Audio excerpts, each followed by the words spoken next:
I'm Josephine. I am the owner of Framewrk. We are a studio in the Corktown, Riverside area of East Toronto.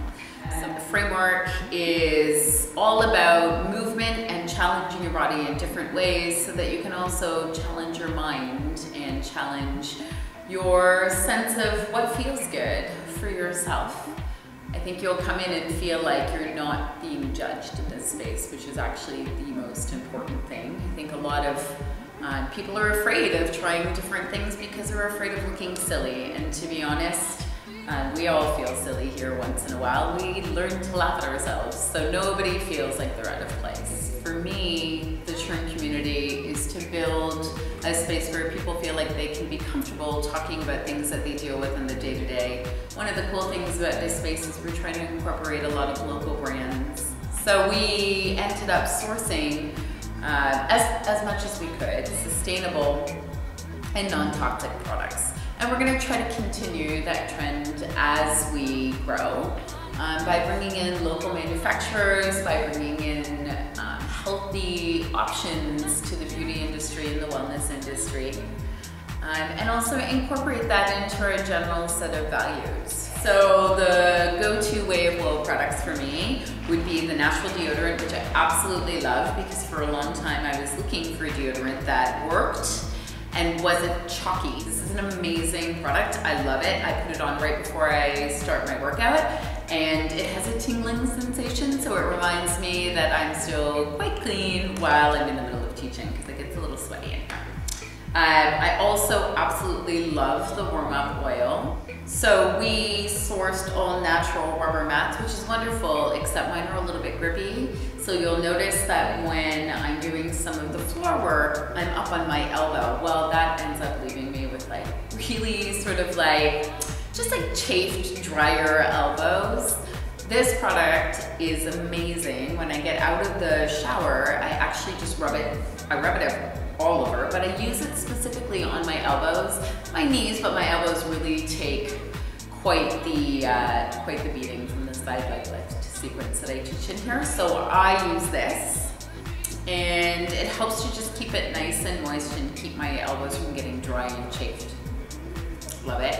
And then the face oil I use either in the morning or at night. Whenever I get out of the shower, I'll use it underneath my makeup, or I'll use it and just sort of let it absorb into my skin. So I really like it because I can tend to get dry, especially when it's cold outside, Canadian winters. So I tend to rub it into my hands first and then rub it on my face, and then I just let it sink in. And it's got this really interesting scent that I actually find kind of calming. The scents are nice, they're very clean. You're reminded that they're not perfumey, so it doesn't make me feel like I'm completely over-scented, which is really important in class sometimes because people can be really picky about scent. But if it's something natural, people tend to not be irritated by it. So I want them to feel like they've noticed something about their body that they like rather than they don't like. I want them to walk out thinking, I feel good, not, man, I have a lot to work on. That to me, if I can get people, especially women, leaving this place thinking, I like this about myself, then I feel like we've done our job. And I'm gonna show you how to do a 4.5 minute eccentrics leg sequence for toning the thighs and really opening up the hips and strengthening there. So the first thing I'm gonna give you is the option of using a bolster so that you can support yourself. You can use it, you don't have to use it. I'm gonna use it through the sequence to keep myself upright. So you're gonna come into the position, the bottom leg is gonna be bent. The top arm, you're gonna line the shoulder up with the elbow and make sure that your core is nice and long. Your leg is gonna extend directly out of the hip, and then you're gonna turn back for 1 second and roll forward, just making sure that you have a slightly forward roll through the hip and the knee. Continue to keep this the entire time that you pull out, but engage the abs as well. So as you pull in and out, you're actually pulling your body in 2 directions. Once you've achieved that, you're gonna stay out in the most extended position you can be in, really engage the abs so they're pulling up, and then you're gonna start to lift and lower the leg. This should become pretty challenging, and when you feel that little pull, you just wanna make sure you're pulling out more than you're lifting up. The next part of our sequence, you're going to be able to pull your leg out a little further than you were previously, but now you're going to lift, pull it back down, extend it back in, relaxing the hip, and then pull back out. So you're really working into that length before you lift the hip up. The next piece we're going to do, you're going to use the foot, and you're going to kick out, and you're going to rotate to really work into scar tissue, hip flexors, everything else that's sort of tied up in here. And then we're going to add on and do a little bit of hamstrings. So making sure that this is still aligned, I'm going to cue you through it the whole time. You're going to kick out, make sure your knee is facing more towards the floor. You're not sinking back into your back. You're always pushing forward so your hip.